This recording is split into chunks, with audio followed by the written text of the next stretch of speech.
This question is from Donna. Swamiji, if one cannot afford to take up sannyas formally due to some constraints and yet wants to live like a sannyasin, what are the necessary ideals, do's and don'ts, instructions that the person should follow while living in the world? Sannyasin is a monk. It's a name for a Hindu monk. But basically monastic values are same all over. And there are monks in Hinduism, Jainism. Jainism is a very strongly monastic system. So is Buddhism. Hinduism and Christianity both have strong monastic traditions, but also a lot of lay traditions. Of course, Buddhism and Jainism also have strong lay traditions. You can't have a religion without a lay tradition. The religion would disappear. If nobody has children, then who will follow that religion? So, but their origins were primarily monastic, Buddhism and Jainism. So that shows in the religion and the teachings. All right, that's a good question. Why? First of all, spirituality, enlightenment is for everybody. But just as in every sphere of life, like engineering or mathematics or what, you can use the products of engineering. We are using it all the time, the microphone and the light and all of this. But you may not have much of an idea how it's working. But you need people who are specialists in this field.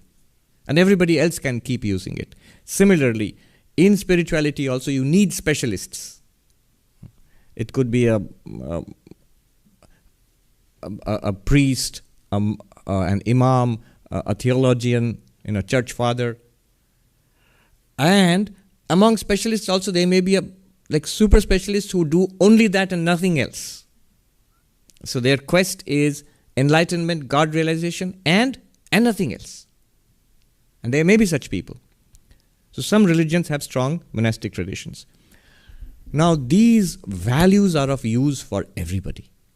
Everybody does not have to be a monk. Everybody can and I think should be spiritual. Everybody can be spiritual and should be spiritual. Everybody can and should search for God. Not everybody can or should become a monk. It's not necessary. But the teachings, the monastic values are of great help in those who are on a spiritual path. What is the help there? I tell the story of the monkey. The one used to come and steal vegetables from the farmer, and the farmer couldn't prevent it. So how to trap the mischievous monkey? So he devised a trap in which he put a vegetable inside a narrow-necked bottle. And the monkey crept down the tree and came and put its hand inside the bottle and grabbed the vegetable and was trying to pull it up. Of course, the vegetable got stuck because it's a narrow-necked bottle. It's just enough for its little hand to go in. And of course, if you maneuver it in a particular way, the vegetable itself might come out also, but it's very difficult. And the farmer started running out of his hut with a stick to beat the monkey. Now the monkey can escape. It can let go of the vegetable, pull out its hand and run away and climb the tree. But greed can't let go. And now the monkey is to be thrashed. The only way the monkey can escape the thrashing of samsara is for the monkey to become a monk. That means to let go. To let go. If you don't let go, that's the problem. Swami Vivekananda says, thine only is the hand that holds the rope that drags thee on. Let go thy hold, sannyasi bold. Say Om Tat Sat Om. Can't blame God, can't blame samsara. You can't even blame samsara. Can't even blame the world. This is the way the world is designed. It can be a little worse and a little better. But it's going to be like this. It has been. In spite of avatars and teachers and masters and prophets, the world still is like this. Little better maybe, that's all. You have to save yourself. So what are the values? The essential nature of being a monk is renunciation. Remember, even without being a monk, being in the world, Bhagavad Gita is taught by Krishna, who is a householder, to Arjuna, who is a householder. And after being taught the Gita, both remain householders. They don't become monks. In fact, in the beginning, Arjuna was sort of suggesting that he could become a monk. Bhaikshyacharyam charanti, he says, I can go and live on alms. Krishna tells him, no. If you want to be a successful worldly man, you have to be in the middle of this. If you want to be successful in spiritual life, you still have to be in the middle of this.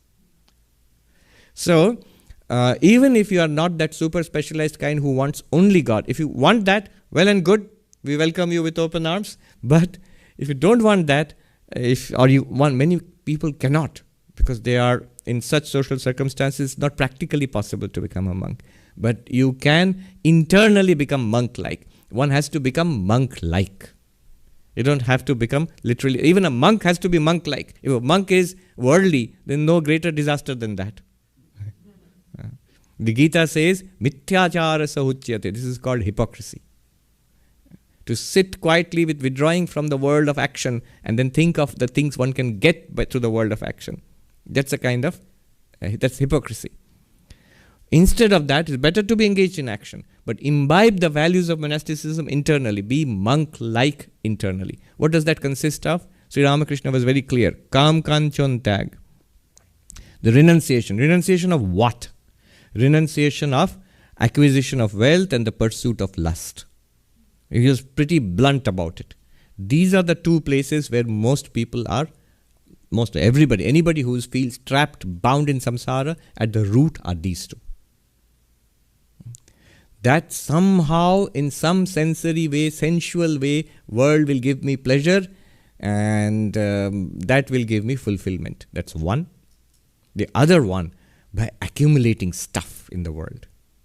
It could be property, it could be wealth. It could start by just being what is called in US especially a pack rat. Keep accumulating stuff. Why do people want to live in the midst of so much trash? It's that desire to have.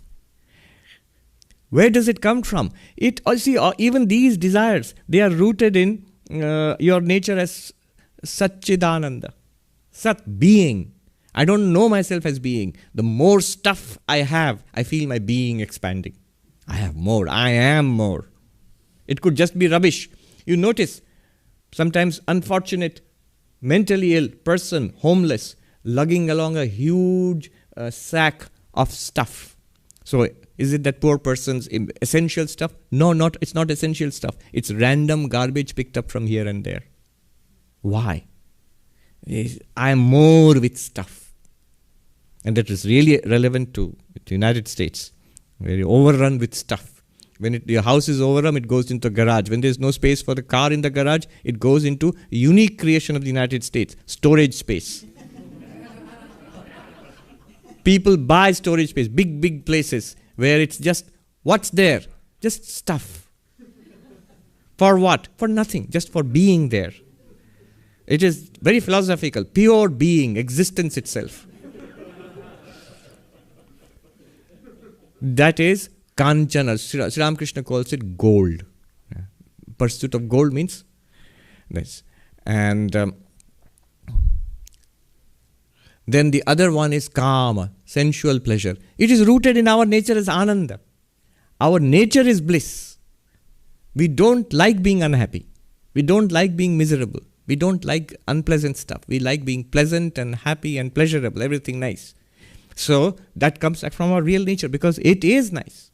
It is full of bliss, Ananda, but misperceived, limited, and chasing it in the world out, going out with a begging bowl in hand for handouts from the world for happiness. What do you want? What are you here for? Like a beggar, give me happiness. A little bit of happiness from a person, from an activity, from a hobby, from this body. From sophisticated stuff like cultivating the arts and sciences and all, from the mind. Now remember, this is a dangerous doctrine. I am not decrying Wall Street, the economy. I'm not decrying Broadway, neither the boutique fashion shops, nor somebody said Manhattan is a foodie's place, food, or the high music and art in, say, Juilliard and the Broadway theater and all. No. I'm making a much more subtle point. They do what they are designed to do. When we invest in them a huge load, a demand of make me perfectly happy, they are helpless. They are not designed to do that. Do we make such a demand? It sounds silly when you say it. For example, nobody ever should be unhappy, should be rude to me. Nobody ever. Everybody should all the time be consistently, unremittingly nice and pleasant to me. You see, that's ridiculous, but that's what we feel. No, I don't feel that, Swami. But why do we get upset when one person at one time is a little rude to me? Have we remembered that? Even when we forgive, it's all right, I forgive, I don't mind. But we still remember it. It hurts. Why?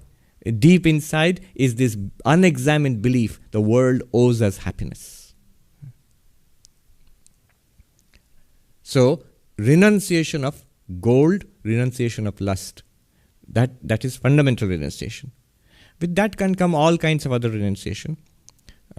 But it's a good principle. Even in the world as a householder, can I minimize, can I have this old adage of simple living and high thinking? Believe me, simple living and high thinking is the formula for happiness. We do just the opposite. High living and low thinking. Swami Vivekananda said,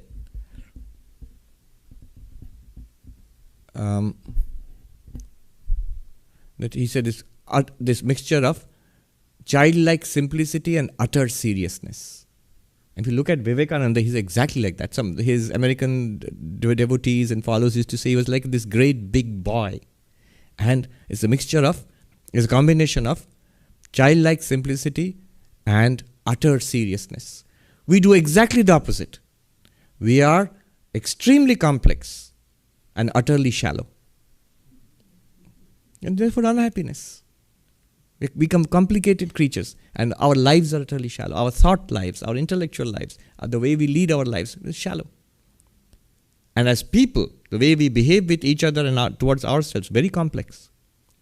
That's why, everybody has a therapist in New York, or used to a few decades ago.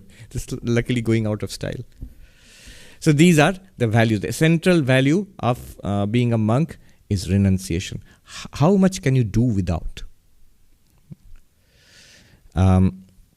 Practically, how does that work? One is have less. Imitation of Christ is a very monastic book. It says, if you want peace, my child, always seek to have less rather than more. The exact opposite of what we do. Always seek to have less rather than more. One. If you want peace, my child, do these 4 things. 1, always seek to have less rather than more. Always seek to be last rather than first. In matters of taking credit, in matters of consumption, let others enjoy, let others get credit. And I've seen, it's not a spiritual thing only.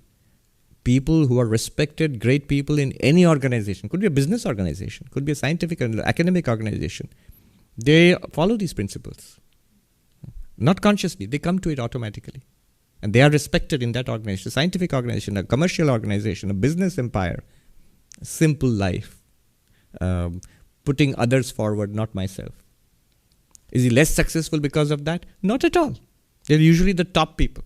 And somebody said, this is just because they're at the top, they had the luxury of doing these things. We have to climb to the top and shove people aside. We can't afford to be last rather than first. So, always seek to be last rather than first. Then third one, in all matters of opinion, do the will of another rather than your own. Matters of opinion, not matters of value or of ethics. There, stick to it. Matters of opinion, don't fight. Seek to do the will of others. You will find peace. And the last one, most difficult, these are in order of difficulty. First one, always seek to have less rather than more. Difficult but doable. Second one, always seek to be last rather than first. More subtle, more difficult. Third one, always seek to, in matters of opinion, always seek to do the will of others rather than your own. More difficult. And the last one is most difficult but most powerful. In all matters, try to see and accept the will of God. Because it's the truth. Whatever happens here is literally the will of God. You may not like it. You will like it. Well, fine. Good for you. You may not like it. Can't be helped. But George Bernard Shaw, a little old lady came up to him and said, grandly, with a sense of great achievement, I accept the universe. And George Bernard Shaw is reputed to have replied, by God, madam, you better.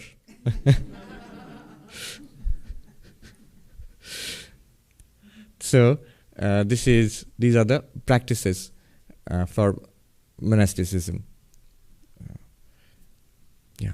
one Swami was asked in the Himalayas, he asked the question to the people sitting around him, what is the characteristic of a monk? And people gave different answers. Somebody said, Brahma Jnana, the knowledge of Brahman, enlightenment is the characteristic of a monk. The Swami said, no, enlightenment is possible for everybody. A householder also can be enlightened. Then what's the characteristic of a monk? As our sadhu said, that the teacher, tyag, renunciation, letting go, externally even letting go. Internally, of course. Internally, monk-like, everybody should be. For a spiritual seeker, you automatically will become a monk-like. In fact, if you are a great writer, you become ascetic. You're a great scholar, you become ascetic. You're a great scientist, an artist, you become ascetic. Except with regard to your art, everything else it drops away. You can't achieve greatness without that. You don't even have to deliberately do it. Your passion for that will make everything else drop away. So that's the best kind of renunciation. When your passion for something high lets everything else drop away. But if you calculatedly kick out this thing, kick out that thing, it can become artificial.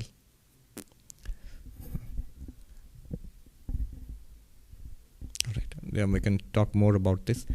I think we have run out of time. We should stop here. Om Shanti Shanti Shanti Harihi Om Tat Sat Shri Ram Krishna Arpanamastu.